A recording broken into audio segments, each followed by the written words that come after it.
स्वर्गत उत्तम महांती एकादश उत्सव जी मु आसली जोग देवाई आत्मार सद्गति श्रद्धांजलि ज्ञापन कली।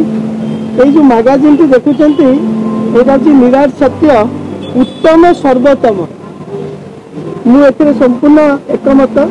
प्रकृत में से जने सर्वोत्तम व्यक्ति थे, बहुत मेधावी व्यक्ति थे, बहुत भल व्यक्ति थे, हीरो बहुत था किंतु से जन हृदयवान व्यक्ति थे।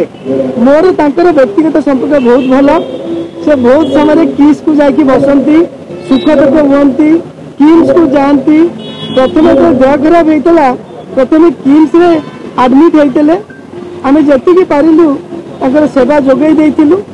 जाओ आज जन एत भल स्टार आम मान गहन में नहीं से आम समस्त दुखित एपरी स्टार को आम सहजरे भविष्य भी पाइबू ना यहाँ मुझे भावुँ।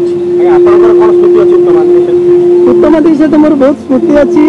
मुझे कहली जे से मो काम को भल पाते मत भल पाते किस को सदाबले जाऊे एवं कहना किसी पिलाकर आदिवासी छुआ का नाम लिखाऊे कार किसी असुविधा हेले मो नजर को आणुले से सब होता छड़ा कहया कथा नुह।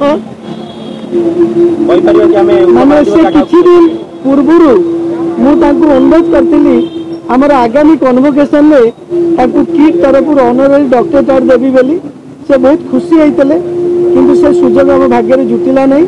मुझे आत्मार सद्गति श्रद्धांजलि ज्ञापन करुच्ची एवं परिवार को समवेदना ज्ञापन करुच्ची। यही अवसर आप समस्त जानते ओडिया सिनेमा जगत रे बोधुए गोटे परिवार जो तीन जन जाक सुपरस्टार उत्तम महांती हूँ अपराता महांती मैडम हूँ क्या बाबूसान हूँ बापा माँ पुओ तीन जन जाक सुपरस्टार हो पार्टी।